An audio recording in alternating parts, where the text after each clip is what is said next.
காட்ட தாமதம் வேண்டாமம்மா. ஓம் அமிர்தேஸ்வரி நமஹ. ஓம் நம சிவாயா. ஸோ இன்னைக்கு அருள்மொழிகளில் நம்ம ரொம்ப அழகான விஷயங்கள் பார்க்க போகிறோம். ஸோ ரீசெண்ட் டேஸாக நம்ம என்ன பார்த்துட்டு இருக்கோம் அப்படின்னா, அழுது பிரார்த்தனை செய்வது அப்படின்ற டாபிக் எனக்கு ரொம்ப பிடிச்சிருந்தது. பர்சனலாக ரொம்ப பிடிச்ச, அப்படியே தேன் சுவைக்குதுன்னு சொல்லுவாங்க, நம்ம தித்திப்பாக இருந்தது இந்த டாபிக். ஸோ அதோடைய கண்டினியூஷன் தான் இன்னும் இருக்குது. ஓகே, ஸோ அம்மா ஆக்சுவலி இதெல்லாம் பேசிகிட்டு இருக்கும்போது கடைசியாக அம்மா மணலில் படுத்துக்கிட்டு தான் நம்மளுக்கு சில விஷயங்கள் பேசிகிட்டு இருந்தாங்க.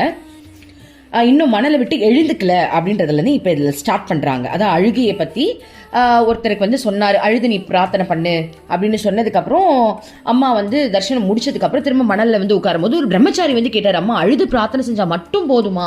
அதுக்கு அம்மா போதும் மகனே அப்படின்னு சொல்லிட்டு மற்ற நிறைய விஷயங்கள் சொன்னாங்க இல்லையா. இப்போ அதோடைய கண்டினியூஷன் பார்க்கலாம். அம்மா இன்னும் மணலில் படுத்துக்கொண்டே இருந்தார். அவர் பேசுவதை சற்று நேரம் நிறுத்தினார். சிறிது நேரத்திற்கு யாரும் எதுவும் பேசவில்லை. குடிக்க ஏதாவது வேண்டும் என்று அம்மா கேட்டார். ஆனால் காயத்ரி கொண்டு வந்த போது அம்மா அதை குடிக்கவில்லை. அம்மாவின் செயல்கள் அறிவுக்கு அப்பாற்பட்டவை. நீண்ட நேரம் கழித்து ஒரு பிரம்மச்சாரி, அம்மா, தெய்வ நம்பிக்கை உள்ள சாதாரண மனிதனின் பிரார்த்தனைக்கும் உண்மையான பக்தரின் பிரார்த்தனைக்கும் இடையில் உள்ள வேறுபாடுகள் என்ன என்று கேட்டார். பாருங்க. ஸோ ஃபர்ஸ்ட் என்ன பண்றாங்க, அம்மா குடிக்க தண்ணி கொண்டு வான்னு சொல்றாங்க, ஏதாவது குடிக்க கொண்டு வான்னு. ஸோ காயத்ரி என்ன பண்றாங்க, எடுத்துட்டு வராங்க. கொடுக்கும்போது அம்மா அதை பொருட்படுத்தலையா, அதை விட்டுட்டாங்களாம். அதுக்கு ரீசன் என்னன்னு லாஸ்டா சொல்லுவாங்கன்னு நினைக்கிறேன்.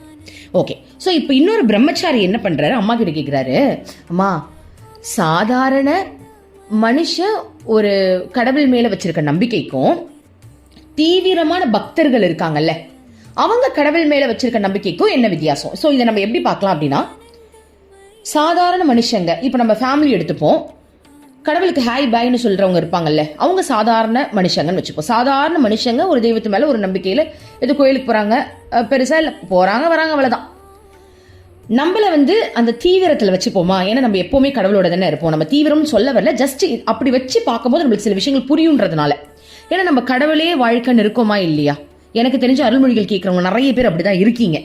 ஏன்னா என்கிட்ட பர்சனலாக பேசும்போது நான் அருள்மொழிகள் கேட்குறேன் அப்படின்றவங்க பேசுறது கேட்கும் போது எனக்கே சர்ப்ரைசிங்காக இருக்கு.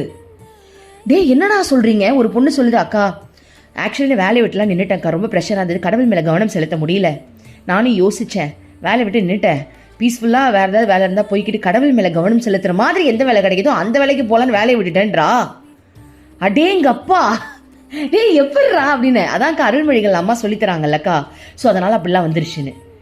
அப்பதான் எனக்கே தெரியுது அருள்மொழிகள் மூலமா அம்மா எவ்வளவு பேரை மாத்திக்கிட்டு இருக்காங்கன்ட்டு. ஓகே, ஸோ அதாவது இத்தனை நாள் பணம், காசு, பேரு, புகழ், இவங்க என்ன சொல்லுவாங்க, அவங்க என்ன சொல்லுவாங்க, அதுக்காக வேலைக்கு போன மரியாதை போயிடும், மானம் போயிடும், அப்படி ஓடிக்கிட்டு இருந்த நம்ம இன்னைக்கு எனக்கு கடவுளை நினைக்க டைம் வேணும், வேணும்னா சொல்லுங்க, அந்த மாதிரி வேலையை பார்க்குறேன். வேலை பார்க்க மாட்டேன்னு இல்லை, பார்ப்பேன். ஆனால் ஃபர்ஸ்ட் ப்ரிஃபரன்ஸ் கோஸ் டு கடவுள். ஸோ கடவுளே வேலையை விட்டுட்டு உட்கார்ந்துருலாம் சொல்லவே மாட்டாரு. ஆனால் என்னுடைய சிந்தனை எனக்கு கடவுள் மேலே அதிகமாக இருக்கணும், தடுமாறாமல் இருக்கணும், அவ்வளோதான். அது போதும். உணவு, உடுக்க உடை, இருக்க இடம், இதுதானே பேசிக். அது எனக்கு போதும், மற்றதெல்லாம் எல்லாமே எனக்கு கடவுள் தான் அப்படின்ற தாட் இப்போ வந்திருக்கு தெரியுமா? அது எவ்வளோ பெரிய விஷயம் தெரியுமா? ஸோ அருள்மொழிகள் கேட்கும்போது நமக்கு அந்த சேஞ்சஸ் இருக்கிறதுனால இப்போ இவரு கேட்க கேள்வியில் நம்மளை வச்சுப்போம்.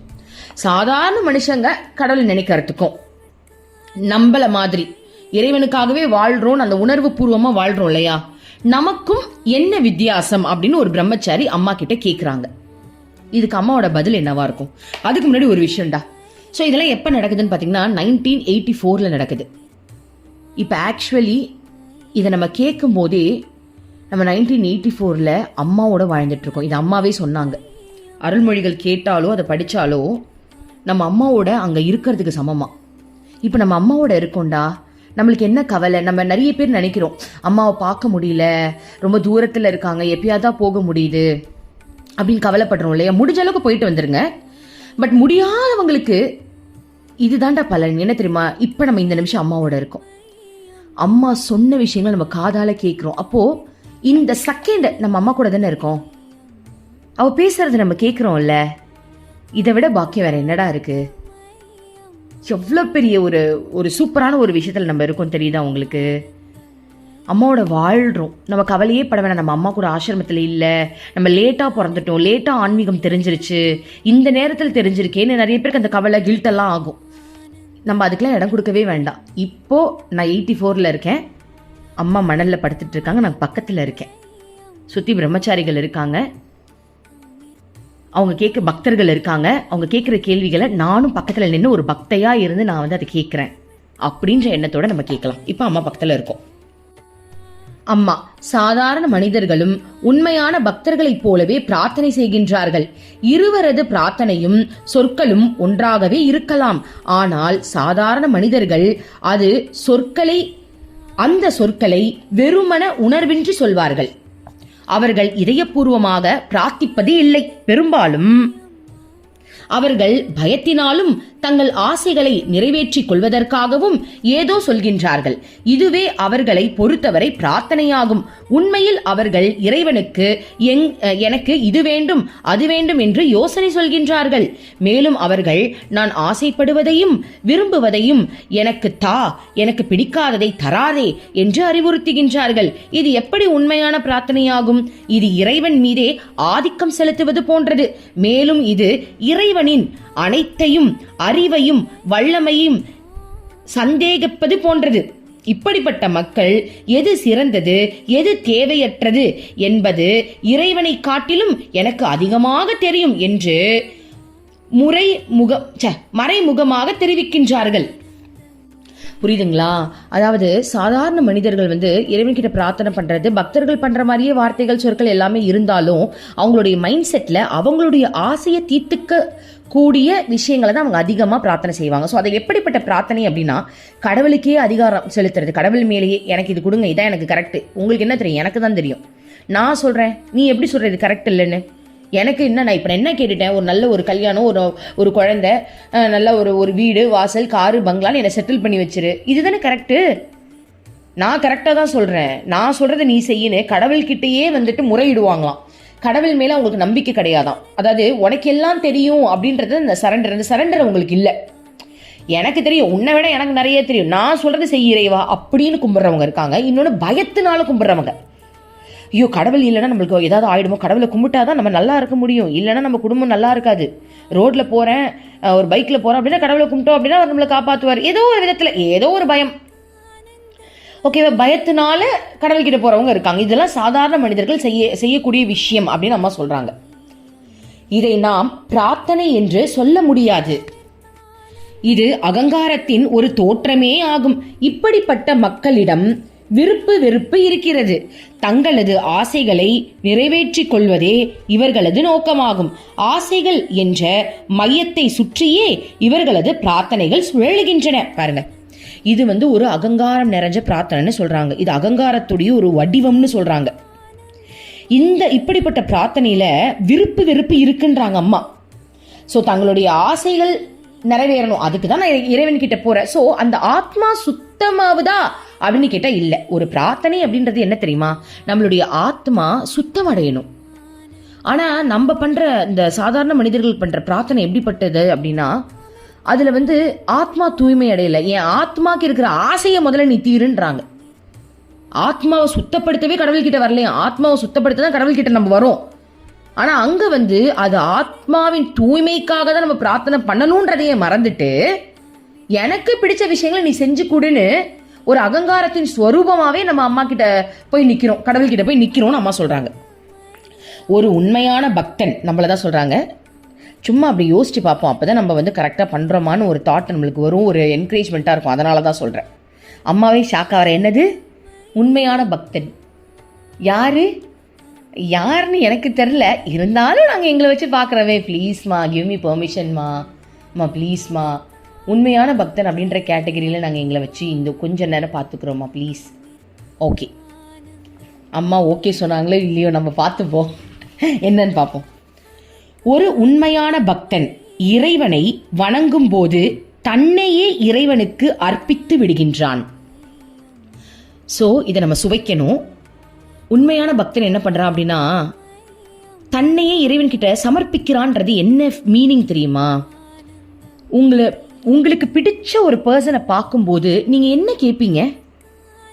அவங்களுக்கு தான் உங்களை கொடுக்கணும்னு தோணுமே தவிர்த்து, உங்களை பிடிச்சவங்களை நீங்க பார்க்க போறீங்க அப்படின்னா அவங்களுக்கு ஏதாவது வாங்கிட்டு போகணும், அவங்களுக்கு நம்ம ஏதாவது கொடுக்கணும், நம்மளுடைய அன்பை கொடுக்கணும், நம்மளோட டைம் கொடுக்கணும், அவங்களுக்கு நம்மளுக்கு ஏதாவது பண்ணணுன்ற தாட்டு தான் உங்களுக்கு இருக்குமே தவிர்த்து, அங்க போய் நின்றுட்டு உங்களுக்கு பிடிச்ச ஒரு பர்சன் கிட்ட போய் நின்றுட்டு எனக்கு இந்த பைக்கை மட்டும் வாங்கி கொடுத்துருப்பா, என்னன்னே தெரியல, நேற்று பைக் ரிப்பேர் ஆயிடுச்சு, மனசே கஷ்டமாயிடுச்சு தெரியுமா, அந்த பைக் மட்டும் எனக்கு சரி பண்ணி கொடுத்துருங்களேன். அப்புறம் இந்த வேலையில் ஒரே டிப்ரெஷன், இந்த மேனேஜரை டார்ச்சர் பண்ணுறாரு, எனக்கு ஒரு நிம்மதியான வேலை வேணும், இந்த வேலையே எனக்கு பிடிக்கல, இந்த வேலையை மட்டும் எனக்கு இப்படியா சரி பண்ணி கொடுத்துருங்களா, அப்படியா கேட்பீங்க? இல்லவே இல்லை. உங்களுக்கு பிடிச்ச ஒரு பர்சன் முன்னாடி நீங்கள் நிற்கும் போது உங்களுடைய மனநிலை எப்படி இருக்கும்? அப்படிப்பட்ட மனநிலையோட ஒரு பக்தன் தன்னுடைய இறைவனை பார்க்கும்போது முழு சரண்டரோட தான் அங்கே இருப்பாராம். எந்த ஆசையுமே இருக்காதான். நான் உன்னை பார்க்கணும், உன்னை நான் அனுபவிக்கணும், எனக்கு நீ வேணும், அவ்வளோதான், எனக்கு நீ வேணும், அதனால தான் உன்னை பார்க்க வந்தேன், ஐ லவ் யூ. பிடிச்ச மனுஷனை பார்க்கும்போது நம்ம என்ன ஃபீல் பண்றோமோ அந்த ஃபீலோட நம்ம இறைவனை பார்க்குறோம் இல்லையா, அதுதான் தன்னையே இறைவனுக்கு அர்ப்பணிப்பது அப்படின்னு அம்மா சொல்றாங்க. புரியுதுங்களா? உண்மையான பக்தனுடைய இறை வழிபாடு எப்படி இருக்குமா? தன்னையே அர்ப்பணிப்பானா. எப்படி அர்ப்பணிக்கிறது? எனக்கு பிடிச்ச ஒரு பர்சனை பார்க்கும்போது என்னை அறியாமலேயே அவங்கள பார்த்துட்டே இருக்கணும்னு தோணும், அவங்கள ஹக் பண்ணணும்னு தோணும், அவங்க கூட உட்காந்து அவங்க கூட டிராவல் பண்ணணும், அவங்க கூடயே இருக்கணும்னு தோணும். வேற என்னெல்லாம் தோணும்? யோசிச்சு பாருங்க, வேற என்னெல்லாம் தோணும்? உண்மையான பக்தனுக்கு இதுதான் கடவுள்கிட்ட தோணும்னு சொல்றாங்க. அதுதான் தன்னையே அர்ப்பணிப்பது. இப்ப நம்ம அம்மா கிட்ட வரும்போது எத்தனை பேருக்கு இந்த ஃபீல் வந்திருக்கு? அம்மா கிட்ட போறோம், அம்மா கிட்ட போகும்போது அம்மா அப்படியே கட்டி பிடிச்சிக்கலாமா, சம்டைம்ஸ் என் வாயில வரும், அம்மா அம்மா அம்மா அம்மா அம்மா அப்படியே இருக்கலாமா, அம்மா அப்படியே இருக்கலாமா கிருஷ்ணா, இப்படியே இருக்கலாமா கிருஷ்ணா அப்படின்னா நான் அம்மா கிட்டே சொல்லியிருக்கேன். இதுக்கு மேலே எனக்கு உன்ட்ட வேற என்ன வேணும், வேற என்னடி தங்க சொல்லிடி, நம்ம ஏதாவது வெளில போகலாமா, உனக்கு ஏதாவது வாங்கிட்டு வரலாம். அதனால தான் அம்மா கிட்ட போகும்போதில் எதாவது வாங்கிட்டு போகிறது, ஏதாவது ஒரு கிஃப்ட். ஏன்னா அந்த அன்பை நம்ம தெரிவிக்கணும்ல. அதாவது நான் கொடுக்கணுன்ற எண்ணம் எனக்கு, அதாவது நான் என்னை பற்றி பெருமையாகவே இங்கே பேசலப்பா, ஒரு பக்தனை பற்றி நான் சொல்கிறேன், வேற ஒன்றும் இல்லை. அந்த அம்மா அந்த பக்தி கொடுத்துருக்கிறதுனால ஒரு பக்தனுடைய ஃபீலிங்கை நான் உங்களுக்கு வெளிப்படையாக சொல்கிறேன். என்ன அப்படின்னா, எனக்கு அம்மாவுக்கு ஏதாவது வாங்கிட்டு போய் கொடுக்கணும்னு தான் எனக்கு தோணியிருக்கே தவிர்த்து அம்மாவுக்கு ஏதாவது செய்யணும், அம்மாவை பார்க்கும்போது ஏதாவது அம்மாவுக்கு கொடுக்குறோம் இல்லை ஏதாவது சேவை செஞ்சுருக்கணும், அம்மாக்காக ஏதாவது பண்ணிட்டு போயிட்டு நான் அம்மா கிட்ட நின்னா மட்டும்தான் எனக்கு திருப்தி கிடைக்கும். அம்மா கிட்ட இருந்து எனக்கு ஏதாவது வேணும்னு நான் நினைச்சதில்லை. இது வரைக்கும் அம்மா என்ன அப்படி நினைக்க வச்சது இல்லை. அதுக்கு காரணம் சத்தியமா அம்மா தான். நான் அவ்வளோ நல்லவ கிடையவே கிடையாது, நான் ஒரு கேவலமான ஜென்மம் தான். ஆனா அம்மா என்ன அவ்வளோ சுத்தப்படுத்தி அவளை சுத்தமா வச்சிருக்காங்க, வாசனைகள் எல்லாம் நீக்கி வச்சிருக்காங்க. வாசனை கொஞ்சம் விட்டாங்கன்னா வாசனைலாம் ஒட்டிக்கும். அம்மா கிட்ட போனால், அம்மா ஒரு வீடு மட்டும் கட்டணுமா ப்ளீஸ்மா, எனக்கு காசு மட்டும் அரேஞ்ச் பண்ணி கொடுத்துருங்கம்மா, நான் போய் கேட்டிருப்பேன். அம்மா என்னை அடக்கி வச்சிருக்காங்க. என்னுடைய மனசுக்குள்ள இருக்கிற அந்த தத்தளிக்கிற அந்த எண்ணத்தெல்லாம் அம்மா அடக்கி வச்சதுனால என்னால் கடவுளை தவிர்த்து வேற எதையுமே கேட்க முடியல அம்மா கிட்ட. ஸோ அந்த புகழ் சத்தியமா அம்மாக்கு தான் போய் சேரும். இப்படிப்பட்ட ஒரு பக்தனா அம்மா நம்மளை மாற்றி செதுக்கி வச்சிருக்காங்க. ஸோ அந்த புகழ் எல்லாம் அம்மாக்கு தான். இதில் நம்ம பெருமையாக பேசுறதுக்கு ஒன்றுமே கிடையாது, ஜீரோ. அம்மா இல்லைன்னா ஒரு வெட்டு. ஓகே, ஸோ அம்மா உனக்கே சமர்ப்பணம்மா. அடுத்தது பாருங்க, தன் வாழ்க்கையையே இறைவனுக்கு அர்ப்பிப்பதுதான் பிரார்த்தனை. பாருங்கடா, இப்பதானே சொல்லி முடிச்சேன். தன்னுடைய வாழ்க்கையை இறைவன் கிட்ட அர்ப்பணிக்கணும். இப்போ நம்ம அம்மாவை பார்க்க போகும்போது அம்மா உனக்காக ஏதாவது செஞ்சுட்டு வரணுன்ற தாட் இருக்குல்ல, மா எனக்காக எதுவுமே இல்லைம்மா, உனக்காக என் வாழ்க்கையை உனக்காக அர்ப்பணிக்கணும், அந்த எண்ணம் இருக்குல்ல, அதுதான் பிரார்த்தனையா. அது மட்டும் இல்லாமல் இதில் என்ன ஆட் பண்ணிக்கலாம் அப்படின்னா, தன்னையே அர்ப்பணிப்பது தான் பிரார்த்தனை அப்படின்னா, என்ன மறந்து நான் உன்னை நினைக்கிறேன், அவ்வளோதான், சிம்பிள். நம்மளுக்கு பிடிச்ச ஒரு பர்சனை பார்த்தா அங்கே நானே இருக்க மாட்டேன், அவங்கள நான் ரசிப்பேன், அவங்கள உணர்வேன், அவங்கள நேசிப்பேன். அவங்க தான் அந்த இடத்துல என் மைண்டில் நானுன்ற ஒரு தன்மையை அங்கே மறந்து போய் அழிஞ்சு போயிடும். என் நினைப்பு ஃபுல்லாக அவங்க தான் இருப்பாங்க. ஸோ அதுதான் தன்னையே அர்ப்பணிப்பது இறைவன் கிட்ட.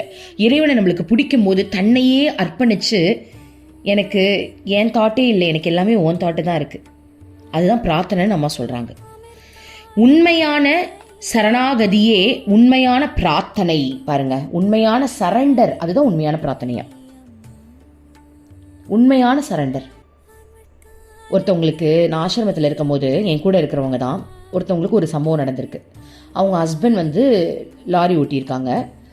அதில் வந்து ஒரு பார்சல் வந்து காணா போயிடுச்சான். அப்படி காணா போயிடுச்சு அப்படின்னா அவங்க அந்த டிரைவர் மேலே தான் கம்ப்ளைண்ட் ரெஜிஸ்டர் பண்ணுவாங்க, இல்லை டிரைவருடைய சம்பளத்தை பிடிச்சிருவாங்க, அந்த டிரைவரை தான் பிடிப்பாங்க. ஸோ இவங்க ஹஸ்பண்ட் தான் அந்த டிரைவர். ஆசிரமத்தில் இருக்கும்போது கால் வருது, இந்த மாதிரி நான் வண்டி ஓட்டிட்டு டெலிவரி பண்ணும்போது ஒரு பார்சல் காணோம் அப்படின்னு. அப்போது அவங்க என்ன பண்ணாங்க, ஒரு நிமிஷம் பதறிச்சு மனம். ஆனால் எதிர்க்க பார்த்தா அம்மா உட்காந்துட்டு இருந்தாங்களாம். மனசில் பிரார்த்தனை பண்ணாங்களாம், அம்மா இதுக்கு நான் ஃபீல் பண்ண போகிறதே கிடையாதுமா. ஏன்னா நான் ஃபீல் பண்ணிட்டேன் அப்படின்னா எனக்கு உன் மேலே இருக்கக்கூடிய நம்பிக்கை போயிடுச்சுன்னு அர்த்தம். எனக்கு உன் மேலே முழு நம்பிக்கை இருக்குது. உன்கிட்ட இருக்கும் போது இந்த விஷயம் நடந்திருக்கு அப்படின்னா நீ ஏதோ ப்ளே பண்ணுற, ஏதோ எங்கள் கருமாவை கழிக்கிறதுக்கு ஏதோ ஒன்று பண்ணுறமா. அது உனக்கு முடிச்சு வைக்க தெரியும். நான் இதில் கவலைப்பட போகிறதே கிடையாது அப்படின்னு பிரார்த்தனை பண்ணிக்கிட்டாங்களா. இதுதான் சரண்டர். அம்மா சொன்னாங்களே பிரார்த்தனை இஸ் ஈக்குவல் டு சரண்டர்னு சொன்னாங்களே, இதுதான் அது. அந்த பிரார்த்தனை அவங்க எப்படி வச்சாங்க பாருங்க. என் கண்ணிலேருந்து ஒரு சொட்டு தண்ணி வந்தால் கூட நீ தோத்ததுக்கு சமமா, அது கூட எனக்கு வராது. நான் இதை நினைச்சு ஒரு பயப்படுறேன் அப்படின்னா உன் மேல நம்பிக்கை இல்லைன்னு அர்த்தமாயிடுமா. நான் பயப்பட போறதே கிடையாது. இதுதான்டா சரண்டர். அவங்களுடைய சரண்டர் பாருங்க, ஒவ்வொருத்தருக்கும் ஒவ்வொரு விதமான சரண்டர். அவங்களுடைய சரண்டரை பார்த்தீங்களா, ஒரு பிரச்சனை நான் கவலைப்பட மாட்டேன், ஏன்னா நான் கவலைப்பட்டாலும் நீ தோத்ததுக்கு சமம், நான் ஏன் கவலைப்படணும், நான் கவலைப்பட மாட்டேன், நீ பார்த்துக்கோ, அதான் சரண்டர். அப்படிப்பட்ட பக்குவமான சரண்டர் அவங்களுக்கு. ஒவ்வொருத்தருக்கும் ஒவ்வொரு விதமான சரண்டர். என்னுடைய சரண்டர் பார்த்தீங்க அப்படின்னா, ஐ லவ் யூ, எனக்கு நீ தான் வேணும், எனக்கு உனக்காக நான் என்ன வேணாலும் பண்ணுவேன், நான் ஒரு செல்ஃபிஷ்னே வச்சுக்கோ, எனக்கு நீ தான் வேணும். ஸோ அம்மாவுக்காக நான் என்ன வேணாலும் பண்ணுவேன்ற ஒரு ஃபீல் இருக்குல்ல, அது என்னுடைய சரண்டர்.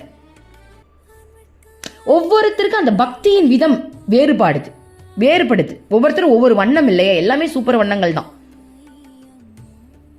ஸோ இதுதான் பிரார்த்தனை இஸ் ஈக்குவல் டு சரண்டர்ன்னு சொல்றாங்க. சரணாகதியே உண்மையான பிரார்த்தனை.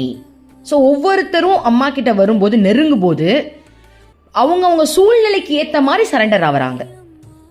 இவங்களுடைய சரண்டர் இப்படி, என்னுடைய சரண்டர் அப்படி, உங்களுடைய சரண்டர் வேற மாதிரி இருக்கும். ஆனால் சரண்டர் தான். சூழ்நிலைக்கு ஏற்ற மாதிரி சரண்டர் வேறுபடுத்தி தவிர்த்து அந்த மனம் அம்மா கிட்டேயே லயித்து இருக்கு இல்லையா, அதுதான் சரண்டர்.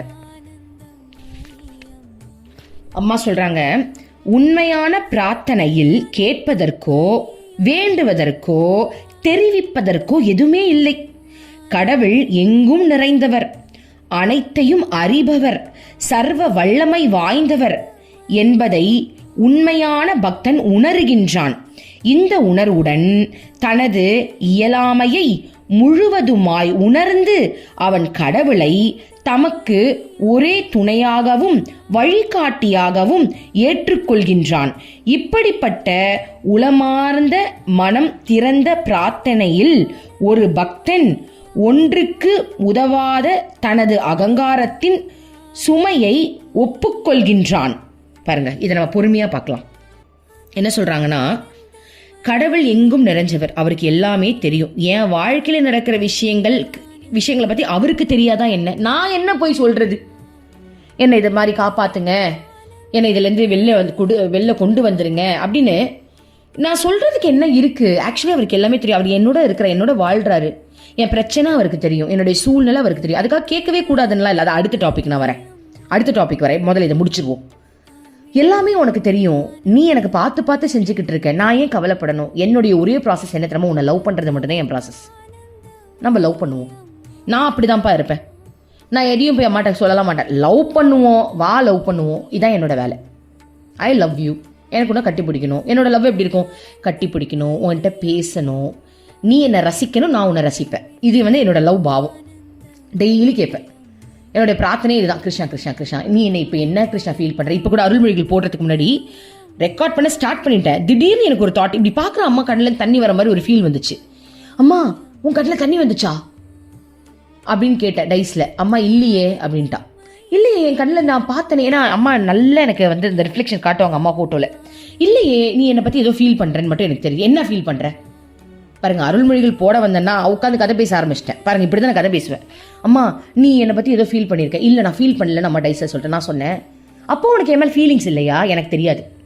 இப்போ என் மேலே உனக்கு என்ன ஃபீலிங்ஸ் இருக்குன்னு நீ இன்ஸ்டாவில் போய் எனக்கு சொன்னாதான் நான் அருள்மொழிகள் பக்கம் உட்காரவில்லைன்னு நான் போட மாட்டேன் அப்படின்னு ஒத்த கால் இன்னும் அடம் பிடிச்சேன். சரி சொல்லி தொலைறவா நான் அம்மா டைஸில் சொல்கிறேன்ட்டா. சரி சொல்லு, உனக்கு இப்போ என் மேலே என்ன ஃபீலிங்ஸ் போய் கேட்டால், அம்மா வந்து எனக்கு ஒரு அழகான உபதேசம் பண்ணியிருந்தாங்க. இன்ஸ்டாகிராமில் போனால் ஒரு உபதேசம் இருந்துச்சு. அது எனக்கான இந்த நேரத்துக்கான உபதேசம் தான். அம்மா என்ன தெரியுமா உபதேசம்? அம்மா உனக்கு பண்ணுறது எல்லாமே உனக்காக தான் பண்ணுறேன், நான் பார்த்து பார்த்து பண்ணுறேன் அப்படின்னு உபதேசம் வந்துச்சு. இந்த ஃபீல்டில் தான் நீ இப்போ இருக்கியா அப்படின்னு நான் பேசிட்டு, நான் என்ன ஃபீல்டில் இருக்கேன்னு இப்போ என்ன கேட்கணும், கேளு அப்படின்னு சொல்லி தொலை. அப்போ இன்ஸ்டாகிராமில் ஸ்க்ரால் பண்ணேன், அதில் ஒரு பாட்டு வந்துச்சு, இந்த ஃபீல்டில் தான் இப்போ நான் உன் மேலே இருக்கேன். ஸோ இதுதான் என்னுடைய பிரார்த்தனை. என்னுடைய பிரார்த்தனை என்ன அப்படின்னா, என் வாழ்க்கையில் நடக்கிற சம்பவங்களை நீ பார்த்துக்கோ, நான் என்ன பண்ண போகிறேன், உனக்கும் எனக்கும் இருக்கிற அந்த உறவில் நான் கான்சென்ட்ரேட் பண்ண போகிறேன்.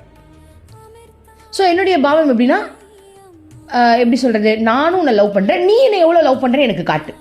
ஸோ அது அவங்கவுங்க பாவத்தை பொறுத்து தான். இது கரெக்டுன்னு நான் சொல்ல வரல, இப்படி தான் பண்ணணும், இதுதான் கரெக்டுன்னு நான் சொல்ல வரல.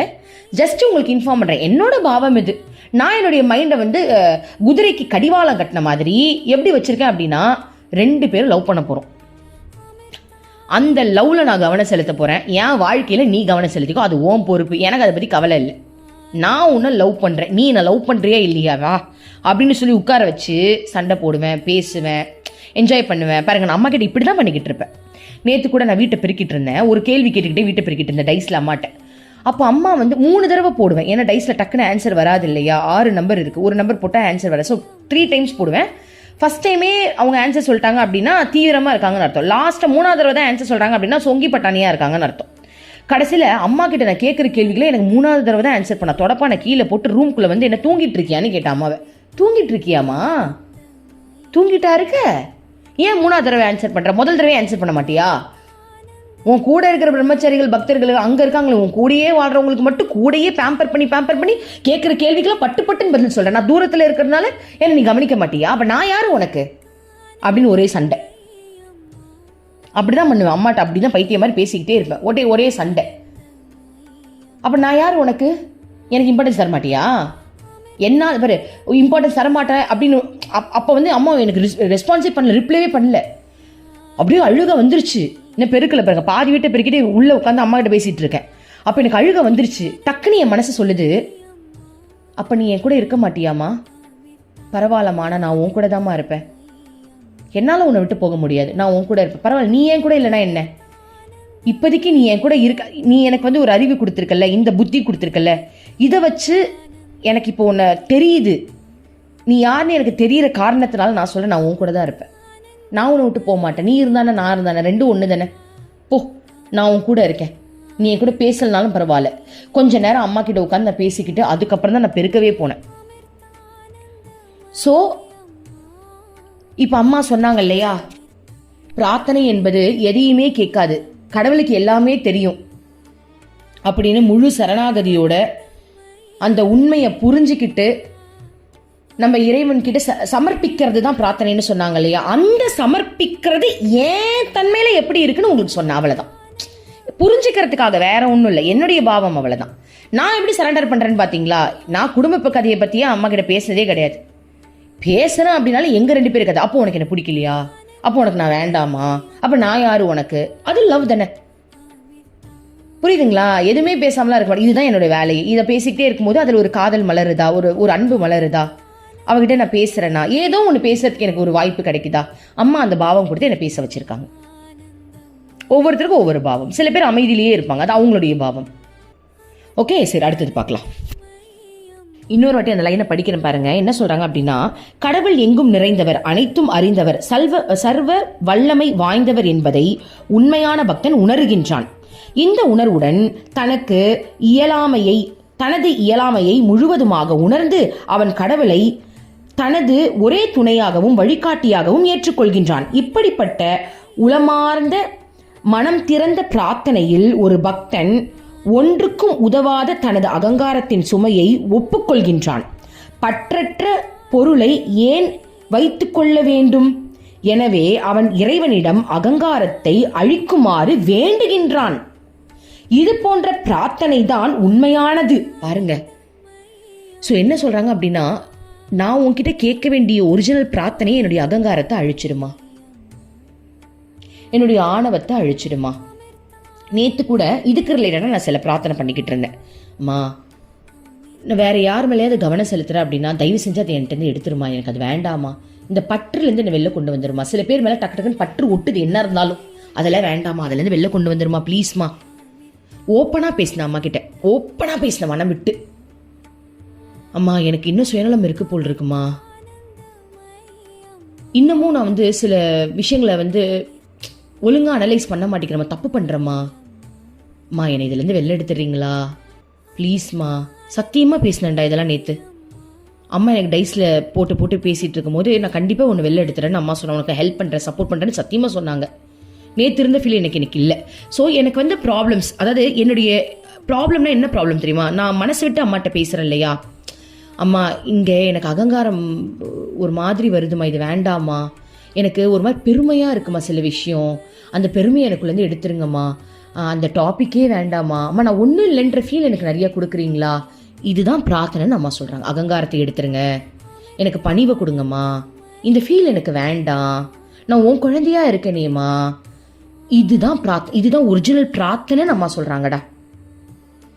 அம்மா சொல்கிறாங்க பாருங்க, இது போன்ற பிரார்த்தனை தான் உண்மையானது. இது நிச்சயம் பக்தனை அவனது குறிக்கோளை, அதாவது இறைவனை அடைய செய்யும். இப்படிப்பட்ட பிரார்த்தனை நம்மள அம்மா கிட்ட இழுத்துக்கிட்டு போய் அம்மா கிட்ட சேர்த்துருமாண்டா. உண்மையான பிரார்த்தனையின் போது பக்தனுக்கு விருப்பு வெறுப்புகள் இல்லை. பாருங்க, உண்மையான மனம் திறந்து நீ பிரார்த்தனை செய்யும் போது விருப்பு வெறுப்புக்கெல்லாம் நீ இடம் தர மாட்ட. எனக்கு அது பிடிச்சிருக்குன்னு கேட்கவும் மாட்டேன், இது எனக்கு பிடிக்கல அப்படின்ற ஒரு, அதாவது இந்த உலக விஷயங்கள் சொல்றேன், இது எனக்கு பிடிக்கல அப்படின்றதையும் நீ போய் சொல்ல மாட்டேன். எனக்கு இவனை பிடிக்கலமா, அவன் என்னை ஒரு மாதிரி பேசிட்டான் அப்படின்னு நம்ம போய் சொல்ல மாட்டோமா. விருப்பு வெறுப்புக்கு இடம் இல்லாம நம்மளுடைய ஆத்மாவை உணர்வோம். அம்மா நான் தப்பு பண்றேனோ, அம்மா எனக்கு எதுவும் இங்கே ஃபீல் ஆகுதுமா, இது தப்புன்னு எனக்கு தோணுதுமா, நீங்க சொல்லியிருக்கீங்களம்மா இதில் எனக்கு சுயநலம் அதிகமாக உருவெடுக்குதுமா, நான் ஒருத்தவங்களை ஜட்ஜ் பண்றேம்மா, வேண்டாமா, நான் யாரையுமே ஜட்ஜ் பண்ணக்கூடாது, நான் யாருமா இவங்களை ஜட்ஜ் பண்றதுக்கு, நானே இங்கே கேடு கெட்டவளாக இருக்கும் போது நான் யாரை போய் ஜட்ஜ் பண்ணுறது, அம்மா வேண்டாமா, நான் யாரையும் ஜட்ஜ் பண்ணக்கூடாதுமா ப்ளீஸ்மா, என்னை அடக்கிடுறீங்களா, என்னை நோஸ் கட் பண்ணிடுறீங்களா. நான் நேற்று கேட்டேன், அம்மாம்மா என்னை நோஸ் கட் பண்ணிட்டேன் அப்படின்னா நான் ஒரு மாதிரி கில்ட்டாக ஃபீல் ஆகி வெளில வந்துடுவாம்மா, நோஸ் கட் பண்ணேன்னு கேட்டேன்டா. ஏன்னா நான் ஒரு சுவாமிஜியோடைய கதை படித்தேன். அம்மாவுடைய மூத்த சீடர்களில் ஒருத்தர் ஃபஸ்ட்டு அம்மாவை பார்க்கும்போது அம்மா சொல்கிறாங்களா நீ எனக்கு விசிறுன்னு சொன்னாங்களாம். அவர் என்ன பண்ணாரா, நான் எப்படி விசிறது, எத்தனையோ பொண்ணுங்க முன்னாடி நின்றுட்டு இருக்காங்க, நான் ஒரு பெரிய அதிகாரியே வேலை செஞ்சுக்கிட்டு இருக்கேன், நான் விசிறுனேன் அப்படின்னா என்னுடைய கௌரவம் என்ன ஆகுறதுன்னு சொல்லிட்டு விசிறலையாம். அம்மாவுக்கு தெரியாமல் இருக்குமா. அம்மா என்ன பண்ணாங்களாம், அவர் விசிறலன்னு சொல்லிட்டு கீழே அப்படியே ஓரமாக ஒதுங்கி வெளில போயிடலான்னு சொல்லிட்டு வரும்போது நல்ல கட்டையில் மண்டையில் டங்குன்னு ஒரு இடியாம், வலி தாங்க முடியல. அவர் இடிச்ச இடியில சுற்றி இருக்கிற எல்லா பொண்ணுங்களையும் சிரிச்சிட்டாங்களாம். அவர் இடிச்சிட்டு தலையை ஆன்னு தேய்ப்பாங்கல்ல, அதை பார்த்து பெண்கள்லாம் சிரிச்சிட்டாங்களாம். எல்லாரும் போனதுக்கு அப்புறம் அவர் ஒரு மாதிரி அவமானமா ஆயிடுச்சு, ஓரமாக போய் உட்காந்துட்டாராம். அம்மா எல்லாரும் போனதுக்கு அப்புறம் கூப்பிட்டு சொன்னாங்களா, நீ எனக்கு விசிற மாட்டேன், அது கௌரவ குறைச்சல், இந்த பெண்கள் சிரிப்பாங்கன்னு நீ நினைச்சல, அந்த ஒரு எண்ணத்தை உடைக்கணுன்றதுக்காக தான் எல்லாருக்கும் நேரம் உன்னை அடி வாங்க வச்சு அந்த எண்ணத்தை உனக்குள்ளேருந்து எடுத்துட்டேன். அந்த சிரிச்சா இப்போ உனக்கு ஒரு ஃபீல் வந்திருக்குல்ல, யாரு சிரிச்சா என்ன, நீ சிரிக்க, அவங்க சிரிச்சாங்கன்னு பயந்தல, சிரிச்சிருவாங்களோன்னு பயந்தல்ல, அதான் சிரிக்க வச்சேன் அப்படின்னு அந்த விஷயத்த அவங்களுக்குள்ளேருந்து எடுத்துட்டாங்க. அடுத்த நாள் அவர் அம்மா கிட்ட உட்காந்து விசிற ஆரம்பிச்சவர் தானே. அதுக்கப்புறம் அவர் எப்பவுமே விசிறுவார் அம்மாக்கு, மூத்த சீடர். அப்போ இதை படிச்சதுக்கு அப்புறம் நான் நினைச்சேன், அம்மா என்னையும் கொஞ்சம் நோஸ் கட் பண்ணிடுறிய, ஓவரா ஆடிக்கிட்டு இருக்கம்மா, கொஞ்சம் நோஸ் கட் பண்ணிட்டேன்னு வச்சுக்கோயேன், நான் அந்த திமிர்லேருந்து கொஞ்சம் வெளில வந்துடுவேன். நான் அப்போ இது நல்ல பிரார்த்தனை தானடா. என்னுடைய விருப்பு வெறுப்புகளுக்கு இடம் கொடுக்காம, அவன் என்ன அப்படி பண்ணிட்டான், இவன் எப்படி பேசிட்டான், இவங்க எனக்கு கௌரவ குறைச்சல் ஆயிடுச்சு, காரி துப்பிட்டாங்க, எனக்கு இவங்களை பிடிச்சிருக்கு, இதெல்லாம் தாண்டி எனக்கு பிடிச்சிருக்கு பிடிக்கல அப்படின்றத தாண்டி எனக்கு என் ஆத்மாவை சுத்தப்படுத்தணுன்ற எண்ணம் அம்மா என்னை நோஸ் கட் பண்ணிடுறியா, ஓவரா பறந்துட்டு இருக்கேன்னு நினைக்கிறேன் அப்படி நானே கேட்குறேன் அப்படின்னா அதுதானே உண்மையான பிரார்த்தனை. அப்போ அம்மா இத்தனை நாள் நம்மளுக்கு அருள்மொழிகளை சொல்லி கொடுத்ததை நம்மளை அறியாமலேயே நம்ம லைஃப்ல ஃபாலோ பண்றது தானே. நான் மட்டும் இல்லை, நிறைய பேர் ஃபாலோ பண்றீங்க. எனக்கு ஆச்சரியமா இருக்கு ஒவ்வொருத்தரும் பேசும்போது. இந்த அருள்மொழிகள் கேட்டவங்க சில பேர் ஆசிரமத்தில் நான் பார்ப்பேன். அப்போ அவங்க சொல்லுவாங்க, அக்கா உங்க அருள்மொழிகள் கேட்டுதான்க்கா நான் வந்தேன் அப்படின்வாங்க. அப்போ அவங்க கிட்ட கொஞ்ச நேரம் பேசும்போது தான் தெரியுது எனக்கே, டேய் எப்பட்றா அப்படி ஒரு ஃபீல் ஆகுது. ஒருத்தவங்க சொல்றாங்க, அக்கா என் வாழ்க்கையில இந்த வீடு கட்டணும், கார் வாங்கணுன்ற ஆசை மட்டும் எனக்கு வந்துடக்கூடாதுன்னு பிரார்த்தனை பண்ணிட்டு வந்தாங்கக்கா. வாவ், எப்படா இருக்கீங்க இப்படிலாம்? வேற லெவல்ல இருக்குல்ல. ஆனா அப்படிப்பட்டவங்களுக்கு தான் அம்மா எல்லாமே கொடுப்பாங்க. அது அடுத்தது. எனக்கு இதெல்லாம் வேண்டாமா, எனக்கு என் கடவுளை கொடு, எனக்கு கடவுள் வேணும்னு பிரார்த்தனை பண்றாங்களாம். ஸோ அருள்மொழிகள் மூலமா அம்மா நம்மளை எவ்வளவு செதுக்குறாங்க பாருங்க. ஸோ அம்மா சொல்றாங்க, என்ன சொல்றாங்க அப்படின்னா, உண்மையான பிரார்த்தனை என்பது உன்னுடைய அகங்காரத்தை அழிக்கணும் அப்படின்றதும் உன் ஆத்மாவை சுத்தப்படுத்துறதுக்கான பிரார்த்தனையா தான் இருக்கணும்னு அம்மா சொல்றாங்க. உன்னுடைய விருப்பு வெறுப்புக்கு இடம் தராத, அது உண்மையான பிரார்த்தனை கிடையாது. விருப்பு வெறுப்புனா எனக்கு கார் வேணும், எனக்கு இந்த வேலை வேணும், இந்த பங்களா வேணும், இவன் வேணும், அவன் வேணாம், இதுதான் விருப்பு வெறுப்பு. என்னுடைய சொந்த விருப்பு வெறுப்புகளுக்கு இடம் கொடுக்காம என்னுடைய ஆத்மாக்கான தூய்மைக்கு இடம் கொடுத்து என்னுடைய அகங்காரத்தை அழிச்சிருங்க, என்னுடைய ஆணவத்தை அழிச்சிருங்க அப்படி நம்ம பிரார்த்தனை பண்றோம்ல, அதுதான் உண்மையான பிரார்த்தனை நம்ம சொல்றாங்க. ஓகே, அடுத்தது. ஒரு பக்தன் தன் அகங்காரத்தை விட்டுவிட நினைக்கின்றான். அனைத்தையும் கடவுளின் தோற்றங்களாக காண முயற்சிக்கின்றான். இறைவனுடன் இரண்டர கலப்பதை தவிர அவனுக்கு வேறு எந்த ஆசையும் கிடையாது. பாருங்க, அவனுடைய பிரார்த்தனையே இறைவனோட இரண்டரை கலக்கணும்ன்றது தானா. அதை தவிர்த்து எனக்கு ஆசையே இல்லைன்ட்டாங்க அம்மா. இரண்டரை கலக்கணும்னா என்ன பண்ணும்? அகங்காரத்தை அழிக்கணும், ஆசையே விடணும், எல்லாத்தையும் நான் விடுறேன், உன் கூட நான் கலக்கணும்ன்றது மட்டும்தான் உண்மையான ஆசையா அவன் பிரார்த்தனையாவே வச்சிருக்கான். இதுதான் உண்மையான பக்தனுடைய ஆசையை நம்ம சொல்றாங்க. இப்ப யாரெல்லாம் உண்மையான பக்தன் நீங்க நினைக்கிறீங்க? இதை கேட்டோன்னே உண்மையா சொல்லுங்கடா. இல்ல நான் இன்னும் அந்த இடத்துல அந்த அளவுக்கு வரலன்னா ஓப்பனா இல்லைன்றங்க. எனக்கு தெரிஞ்சு அந்த ஒரு தன்மையில தான் அம்மா என்னை வளர்த்துக்கிட்டு இருக்காங்கன்னு நான் சொல்றேன். அம்மா என்னை விட்டுட்டாங்கன்னா நான் எப்படி கண்ட இடத்துல வாய் வைக்குமோ அந்த மாதிரி நான் போய் வச்சிருவேன். எனக்கு நல்லாவே தெரியும், நான் அவ்வளோ நல்லவ கிடையாது, நான் ஒரு கேடு கெட்டவ தான், ஓப்பனா சொல்லுவேன். ஆனா அம்மா என்னை பிடிச்சி வச்சிருக்காங்க. இவன் விட்ட கழுத்துல, நாய் கழுத்துல எப்படி கட்டி வச்சிருப்பாங்க, என் கழுத்துல கட்டி வச்சிருக்காங்க. நான் சொல்லியிருக்கேன் அம்மாட்ட, அம்மா நாய்க்காவது தலையில பெல்ட் போட்டா போதும், என் உடம்பு ஃபுல்லா பெல்ட் போட்டு வச்சுக்கோ. ஏன்னா நான் ஒரு அடங்காத ஜென்மம். அம்மா நீ நாய்க்கு கூட கழுத்துல தான் பெல்ட் போட்டிருக்க, நீ என் கை கால் எல்லாத்துலயும் பெல்ட் போட்டு உன் கையில பிடிச்சிக்கோ. நான் ஓப்பனா சொல்லிட்டேன், பப்ளிக்கா சொல்றேன், எல்லாருக்கும் நான் தான் சொல்றேன். கழுத்துல மட்டும் டயர் போடாத, என் கை காலு வாய் பல்லு எல்லாத்துலயும் சுத்தி உன் கையில பிடிச்சிக்கோ. நீ பிடிச்சாதான் நான் இங்க உருப்பிடுவேன், நீ பிடிக்கலன்னா நான் உருப்படாம போயிடுவேன். ஸோ நான் ஓப்பனா சொல்றேன், அம்மா என்னை அந்த அளவுக்கு கட்டி போட்டு வச்சிருக்கிறதுனால தான் அந்த உண்மையான பக்தன் அப்படின்ற அந்த தன்மையை நான் உணர்ந்துகிட்டு இருக்கேன். ஸோ அதனால இப்போதைக்கு அம்மா என்ன அந்த தன்மையில வச்சிருக்காங்க. இனிமேலும் அந்த தன்மையில நான் இருக்கணும் அப்படின்னா நான் அம்மாட்ட பிச்சை கேட்டுக்கிட்டே இருக்கணும். அம்மா ப்ளீஸ்மா என்ன இதே தன்மையில அந்த உண்மையான அந்த பக்தன் அப்படின்ற அந்த தன்மையிலே என்ன வச்சிருங்கம்மா. அதுவே என்னுடைய பிரார்த்தனையை பத்தி அம்மா சொன்னதுனால, அம்மா உண்மையான உன்னோட இரண்டரை கலக்கணும் அப்படின்ற அந்த பிரார்த்தனையை நான் உன்கிட்ட முன்வைக்கிறேம்மா. என்னுடைய தன்மையில என்ன மாதிரியே யாரெல்லாம் ஆசைப்படுறாங்களோ எங்க எல்லாரையுமே நீ தான் வேணும் அப்படின்ற அந்த தன்மையில எங்களை வச்சுக்கோங்கம்மா. ஓகே, அடுத்தது. இப்போ பிரார்த்தனை நம்ம எப்படி செய்யணுன்ற டாபிக் முடிஞ்சிருச்சா? இப்ப திரும்பவும் ஒரு பக்தர் என்ன பண்றாரு, அம்மா கிட்ட கேக்குறாங்க. என்ன அப்படின்னா, அம்மா சரி மற்றவங்களுக்காக பிரார்த்தனை செய்வோம்லம்மா, அதற்கு பலன் இருக்கா? இன்னொருத்தவங்களுக்காக நம்ம பிரார்த்தனை செய்யலாமான்னு கேட்குறாங்க. பாருங்க, இந்த நிலையில் ஒருவர் அம்மாவிடம் ஒருவர் செய்யும் பிரார்த்தனையால் மற்றவர்களுக்கு பலன் விளையுமா என்று கேட்கின்றார்.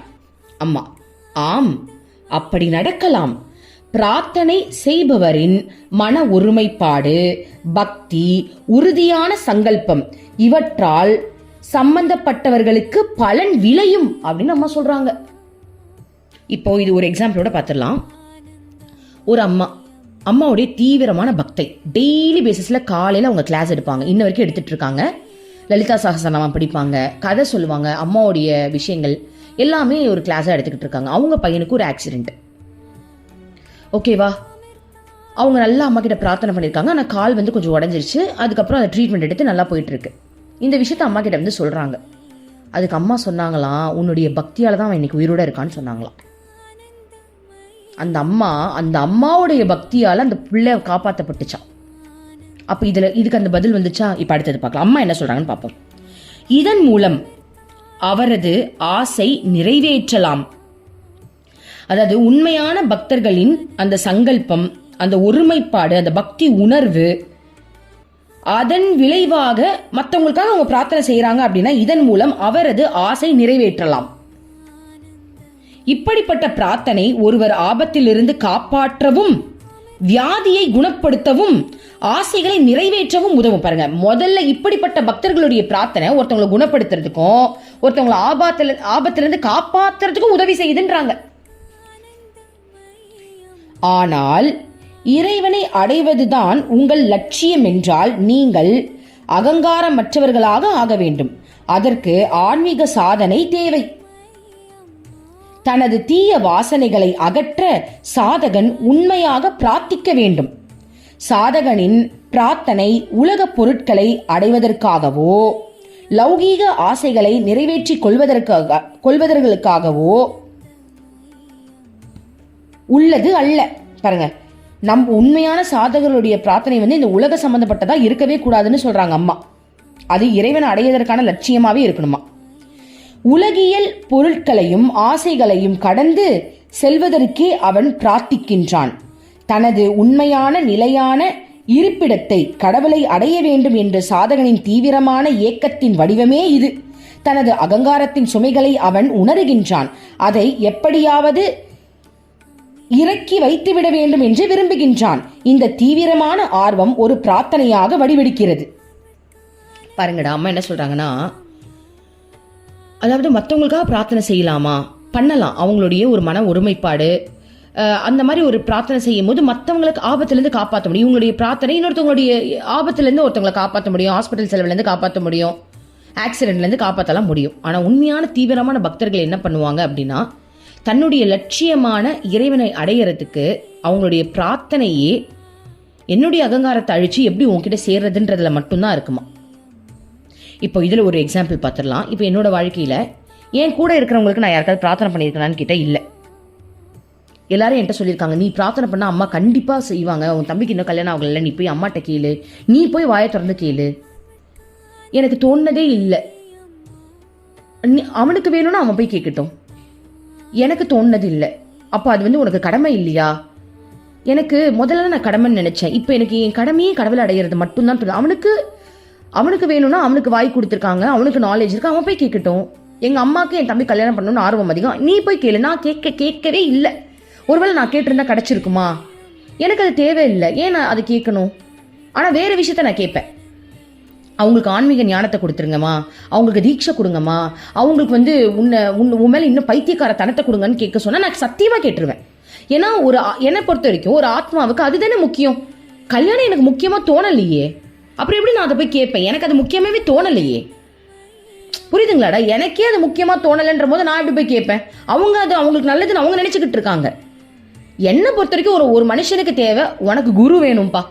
இப்போ என்கிட்ட யாராவது பிரார்த்தனை பண்ணுங்கன்னாங்கன்னா என் வாயிலேருந்து வர ஒரே பிரார்த்தனை, அம்மா இவங்க வாழ்க்கையில் நீ எப்படியாவது போயிடுமா, அவங்களுக்கு நீ குருவாக மாறி ஆன்மீக ஞானத்தை கொடுத்துருமா, பிரேம பக்தியை கொடுத்து உன் பக்கம் இழுத்துக்கோ. இதுதான் என் பிரார்த்தனையாக இருக்குமே தவிர்த்து வேறு எதுவுமே என் பிரார்த்தனை கிடையாது. சில பேர் சொன்னாங்க, அவர் சூசைட் பண்ணுற அளவுக்கு இருக்காரு, ஹாஸ்பிட்டல் அட்மிட் ஆகிட்டாரு, அவருக்காக பிரார்த்தனை பண்ணுங்க, அவங்க குடும்பம்லாம் அவருக்காக காத்துக்கிட்டு இருக்கு. அப்போ கூட நான் என்ன பிரார்த்தனை பண்ணேன் அப்படின்னா, அம்மா உன்னுடைய விருப்பப்படி அவங்களுக்கு என்ன நடக்கணுமோ அது நல்லபடியாக நடக்கட்டும், ஆனால் அவங்கள தயவு செஞ்சு ஆன்மீக வழியில் முன்னேற்றத்துக்கு என்ன பண்ண முடியுமோ அதை பண்ணுங்கம்மா. அவ்வளோதான் என்னுடைய பிரார்த்தனை. அம்மா அவங்கள காப்பாற்றிருங்கம்மா, அவங்க குடும்பம் காத்துக்கிட்டு இருக்கு, எனக்கு அதெல்லாம் வரலப்பா. ஆனால் நிறைய பேர் அப்படி தான் பிரார்த்தனை பண்ணுவாங்க, அம்மா பாவம், அவங்க குழந்தை பாவம், அவங்க ஒய்ஃப் பாவம்மா. எனக்கு அதெல்லாம் சொல்ல வரல. ஏன்னா நம்மளுக்கு அம்மா நிறைய சொல்லி கொடுத்துட்டாங்கல்ல, அதனால் அது வரல. என்ன வருது அப்படின்னா, அம்மா அவங்க நல்ல ஆன்மீக ஞானத்தை கொடுங்க. சப்போஸ் அவங்களுக்கு ஏதாவது, இப்போ அவர் உடனே இறந்துட்டார் போல் இருக்கு, டக்குன்னு இன்னொரு பிரார்த்தனை, அம்மா அவங்க குடும்பத்தில் இருக்கிறவங்களுக்கு மன உறுதியை கொடுத்துட்டு அவங்க வாழ்க்கையில் நீ எப்படியாவது போயிடுமா, அவங்கள உங்ககிட்ட சேர்க்கறதுக்கு என்ன பண்ணணுமோ சொல்லுமா, அதை என்னை வச்சு பண்ணுறியோ யாரை வச்சு பண்ணுறியோ அது உன் விருப்பமா, உன் பக்கம் சேர்த்துரு, அந்த குழந்தைங்களுக்கு இறைவன் மேலே அன்பு கொடுத்துரு, அவ்வளோதான் முடிஞ்சிருச்சு. ஏன்னா நான் அதை அனுபவிக்கும் போது அதே விஷயத்தை தானடா இன்னொருத்தவங்க அனுபவிக்கணும்னு எனக்கு சொல்ல வரும்.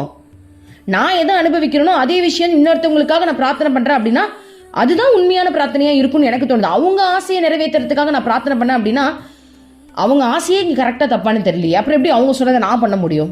என் வாழ்க்கையில் நான் எதை ரசிக்கிறேன், நான் எதை சுவைக்கிறேனோ அதை வேணால் நான் மற்றவங்களுக்காக பண்ணுவேன். ஏன்னா அதுதான் உண்மைன்னு அம்மா எனக்கு சொல்லி கொடுத்துட்டா. ஸோ என்னை பொறுத்த வரைக்கும் அது ஒரு உண்மையான பிரார்த்தனையாக இருக்கும்னு நான் நினைக்கிறேன். ஸோ அம்மா என்ன சொல்கிறாங்கன்னா, உண்மையான அம்மா அந்த டாபிக்குள்ளேயே போல இதுக்குள்ளே வந்துட்டாங்க. அகங்காரம் இல்லாமல் பிரார்த்தனை செய்யுங்க, அதுதான் உண்மையான ஒரு பிரார்த்தனையாக இருக்கும்னு திரும்ப இந்த டாபிக் தான் அம்மா வந்திருக்காங்க. ஜீவ போகத்தில் கட்டுண்டு இருப்பவரின் பிரார்த்தனையால் மற்றொருவரின் அகங்காரத்தை நீக்க முடியாது. பாருங்க, ஜீவ போகத்தில் கட்டுண்டு இருப்பவரின் பிரார்த்தனையால் மற்றவரின் அகங்காரத்தை நீக்க முடியாது.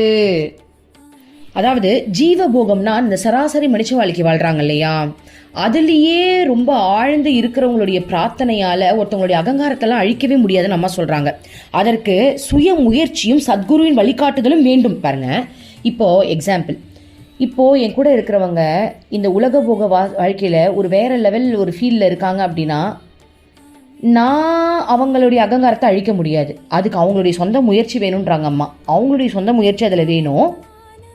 அது மட்டும் இல்லாமல் சத்குருவுடைய வழிகாட்டுதல் வேணும். உன்னால ஒன்றுமே பண்ண முடியாது. நம்ம வேணா இப்படி பிரார்த்தனை பண்ணிக்கலாம், அம்மா அவங்க வாழ்க்கையில் போய் அவங்கள நல்வழிப்படுத்துங்கன்னு வேணா நம்ம பிரார்த்தனை பண்ணிக்கலாமே தவிர்த்து அவங்களுக்குள்ள இந்த மாற்றம் வரணும் புரியுதுங்களா? அது அது கரெக்டான பிரார்த்தனையா இருக்கணும். அம்மா நீங்க போய் பார்த்துக்கங்கன்னு வேணா நம்ம பிரார்த்தனை பண்ணலாமே தவிர்த்து அதுக்கும் உங்களுடைய சொந்த முயற்சி வேணுமா.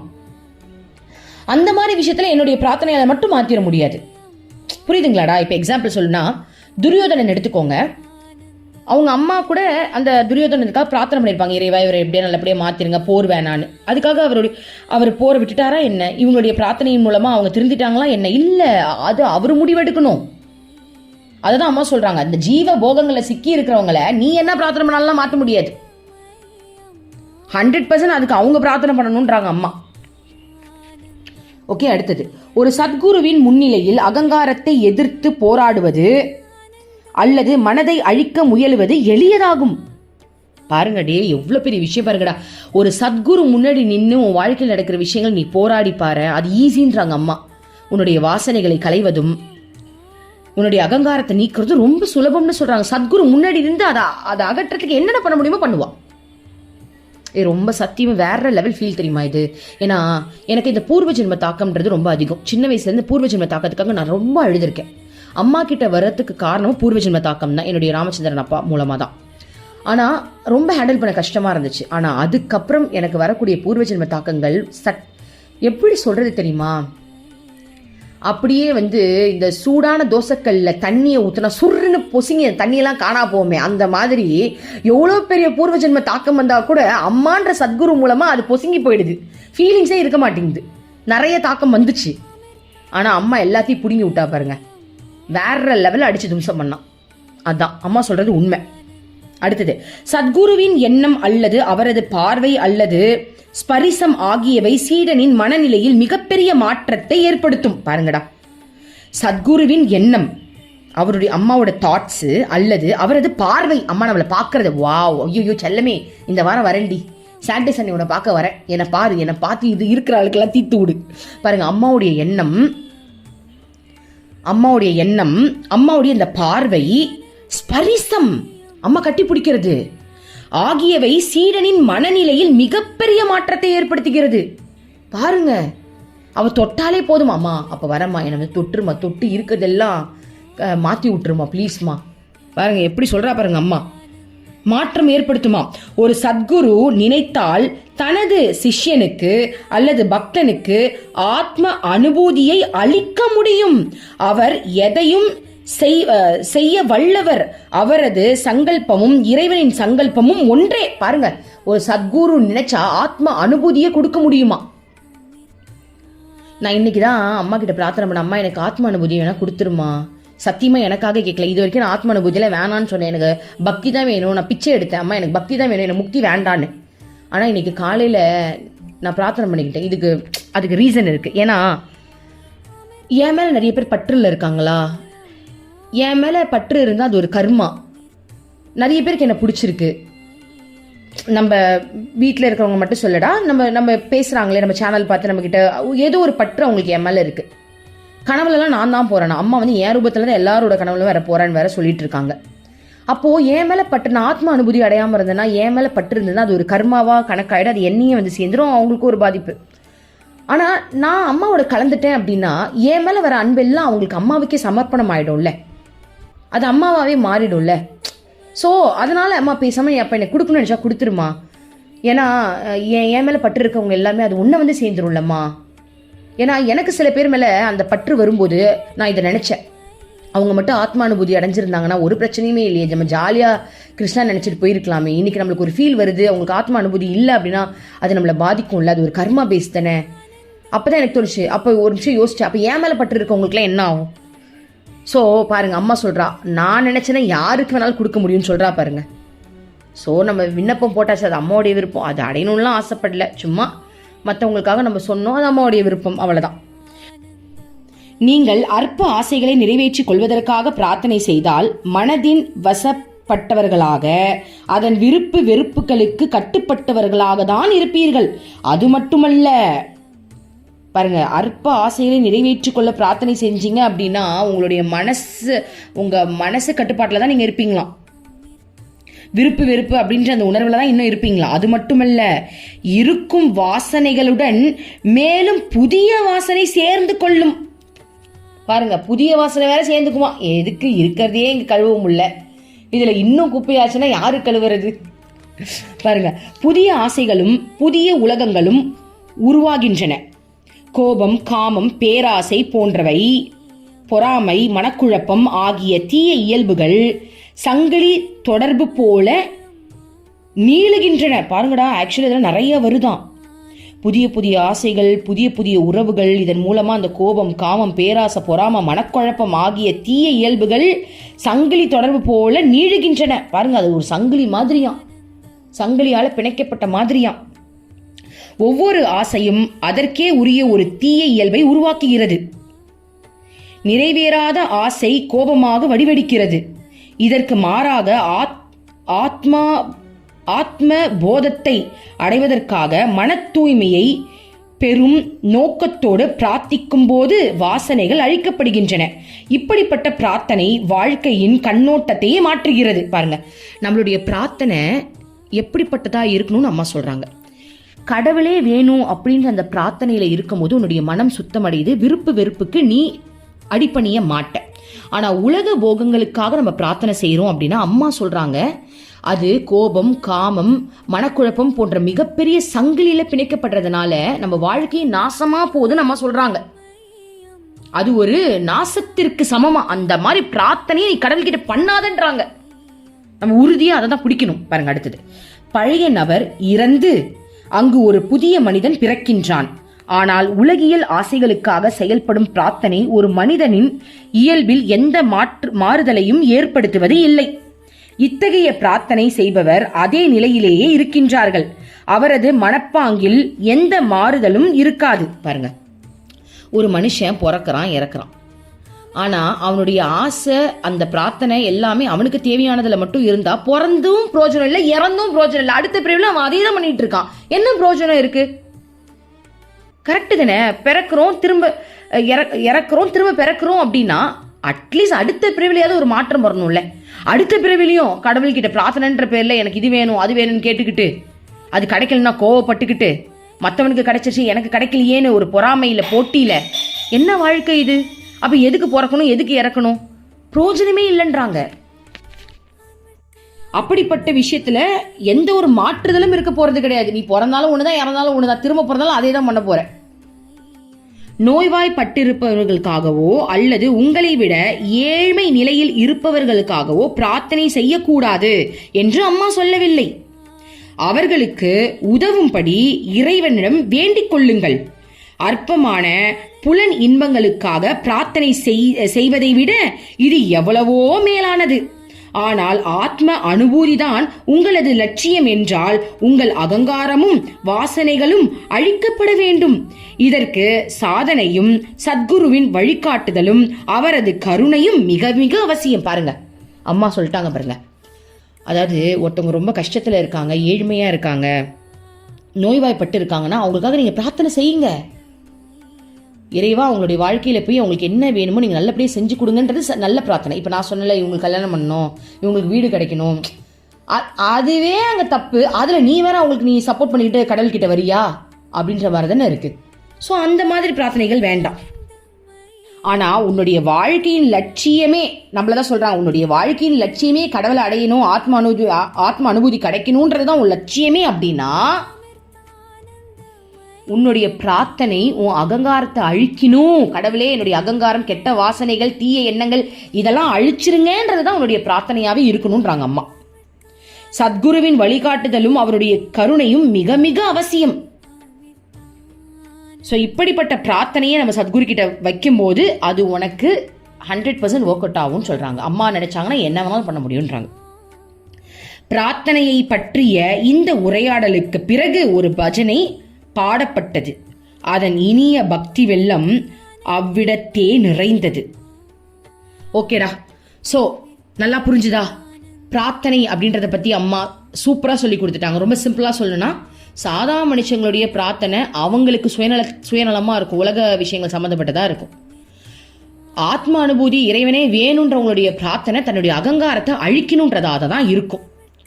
ஸோ அகங்காரத்தை அழிச்சிருங்க, என்னுடைய குற்றங்களை, நான் செய்கிற தவறுகளை எனக்கு புரிய வச்சு என்னை அதுலேருந்து வெளில எடுத்துங்கன்றது தான் ஒரிஜினல் பிரார்த்தனை. அதுதான் சரின்னு அம்மா சொல்கிறாங்க.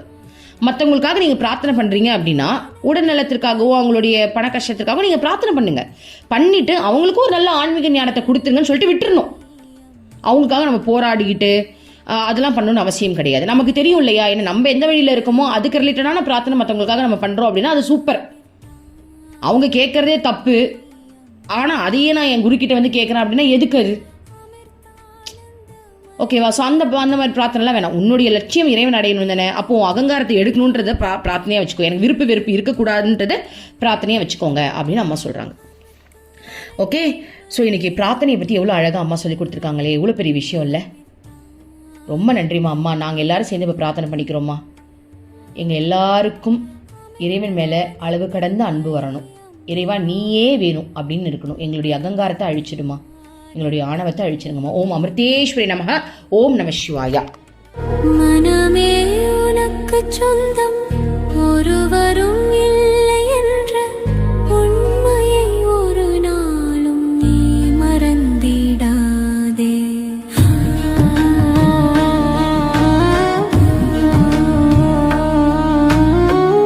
அர்த்தமற்ற கர்மங்களை செய்து கொண்டே சம்சாரத்தில் பயனின்றி நீயும் வீணாய் அலைகின்றாயே. காயமது மாயமதனை சவம் என்று உணர்ந்து கொண்டு சத்தியத்தை அறிந்திட நாம் வழி தேடுவோம். நிலையில்லா உலகினை நிஜமென்று எண்ணிடாதே. மெய்ப்பொருளாம் அந்த சக்தி என்றும் ஒன்றுதான்.